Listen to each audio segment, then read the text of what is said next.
Get your head out of the clouds. Stop spacing out. Are you even listening to me? How many times have you heard them? Those paper-cut judgments from a world that moves too fast. This is a message for the one who is always staring out the window. The one who feels a pang of guilt because they are not doing something every second of every day. We live in a world that worships at the altar of action. We have built a global cult around productivity. We venerate the hustle. We lionize the busy. In this world, to be doing is to be worthy, and to be thinking is to be lazy. The external world is loud and relentless. It screams for your attention. And you, the daydreamer, you have been made to feel like a flaw in the system. You try to force yourself to focus in the way the world demands, but it's exhausting. You end up believing the accusation, maybe I am lazy. But what if I told you that this accusation is the greatest lie of the modern age? What if that flaw, that rich, sprawling inner world you retreat into, is not a weakness? What if it is the most powerful, creative, and uniquely human engine you possess? What if your spacing out is actually spacing in? The world calls you lazy because the world is terrified of the power it cannot see. And your power is invisible, it is internal, and it is the very thing that will change everything. To understand your power, you first have to understand the science. Because this isn't just poetry, it's neurology. For decades, scientists assumed that when you stopped focusing on a task, your brain simply went quiet, powered down. They were wrong. Neuroscientists discovered that the moment you stopped focusing on the outside world, a different network in the brain, a massive, sprawling network, bursts into life. It wasn't resting, it was waking up. They call it the default mode network, or the DMN. This is the secret engine. This is the neurological home of your inner world.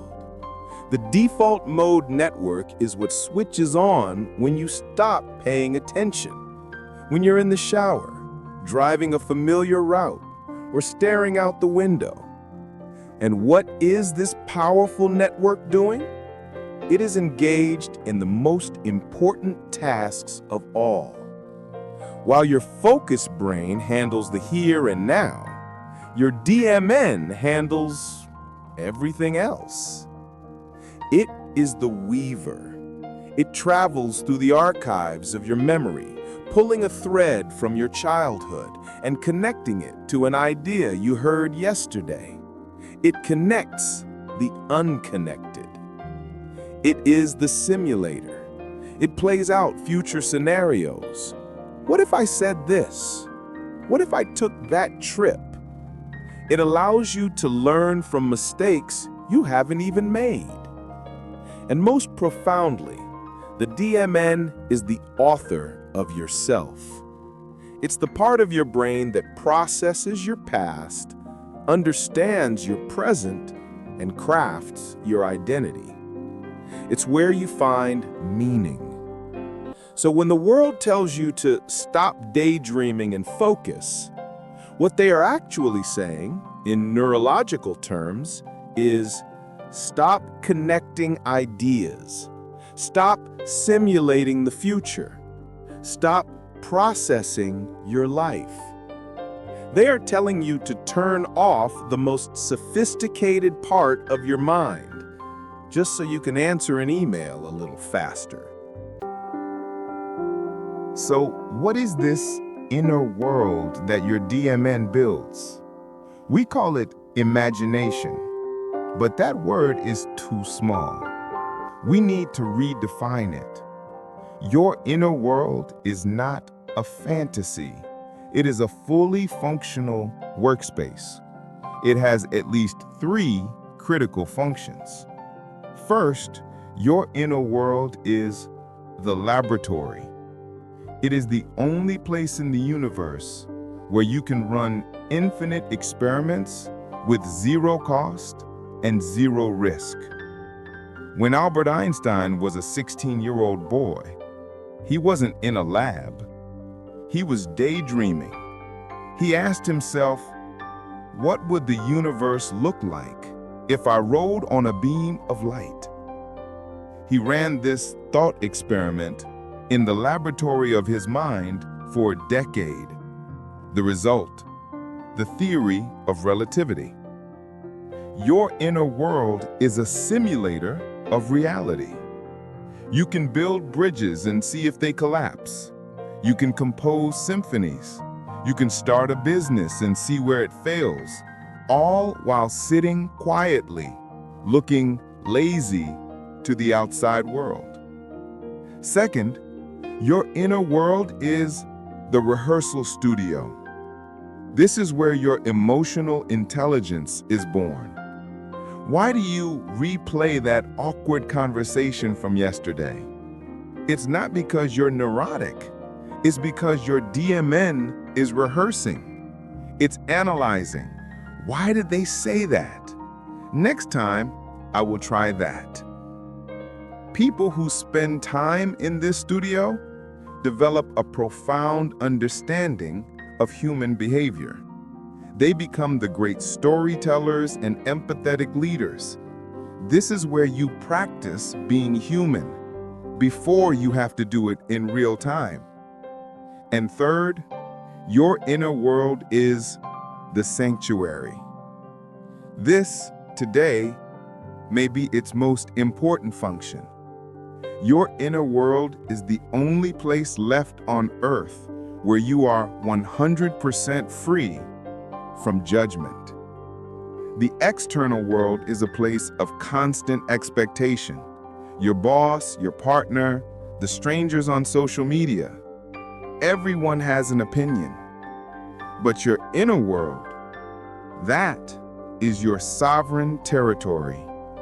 In there, you are free to be strange, to be wrong, to be vulnerable. It is the place you go to heal, to process grief, to make sense of chaos. It is the wellspring of your mental health. Without this sanctuary, we do not heal. We only react. Your inner world is not an escape from reality. It is the workshop where you build the reality you want to live in. Do not let anyone tell you this is unrealistic. History is not a story of the busy. History is a story of the distracted. Isaac Newton was not hard at work when he revolutionized science. He was sitting under a tree. He was doing nothing. And in that quiet, unproductive moment, his DMN was free to connect 2 things that no one had ever connected: a falling apple and the orbiting moon. The result? The law of universal gravitation. J.K. Rowling was stuck on a delayed train in 1990. She was just sitting there, staring out the window.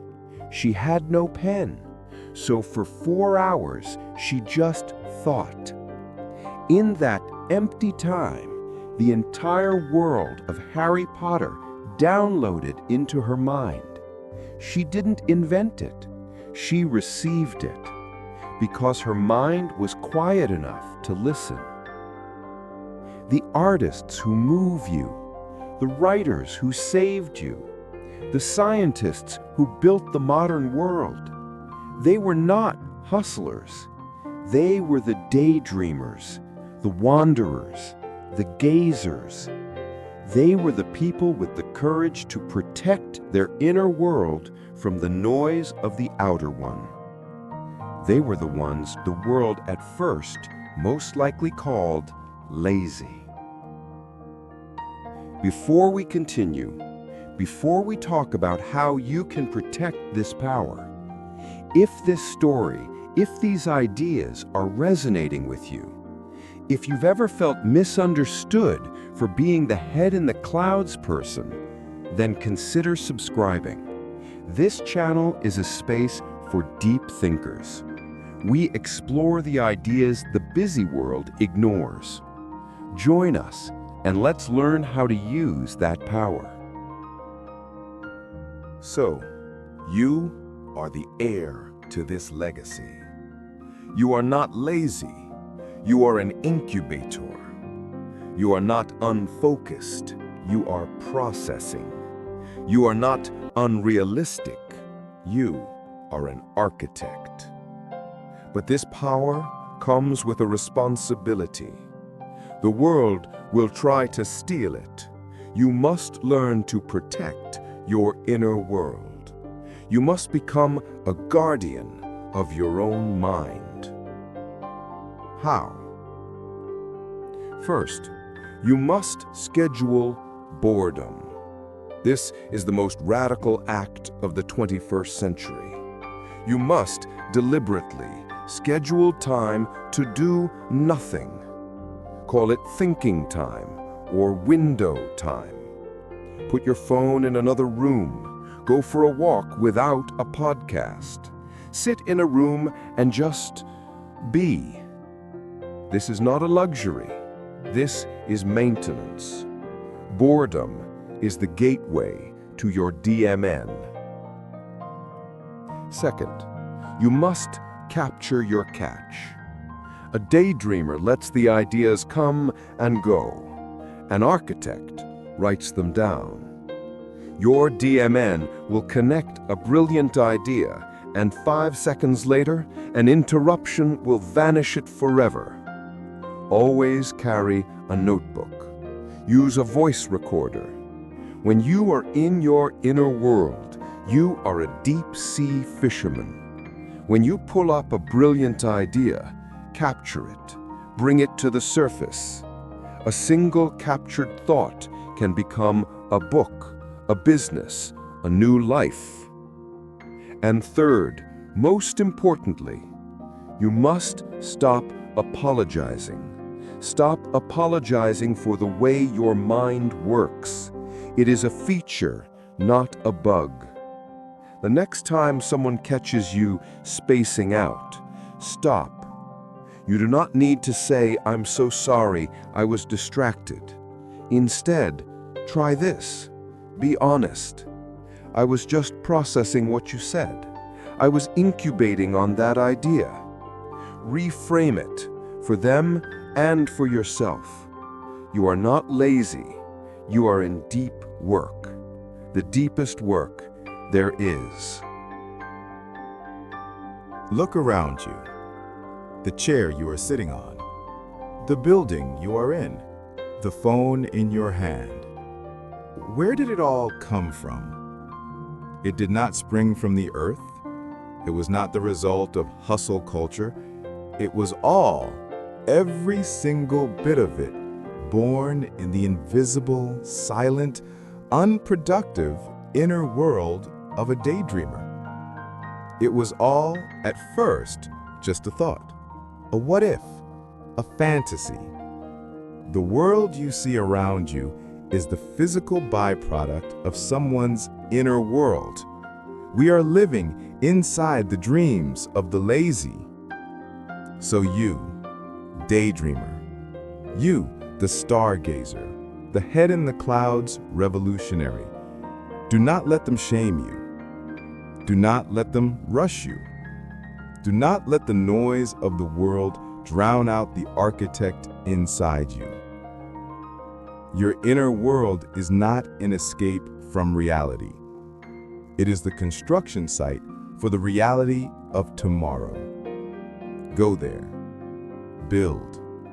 The world will be waiting to see what you bring back. I have a question for you, and I genuinely want to know. When do you do your best thinking? Is it in the shower, on a walk, or staring out the window? Let us know in the comments below. Your lazy moment might just be someone else's inspiration.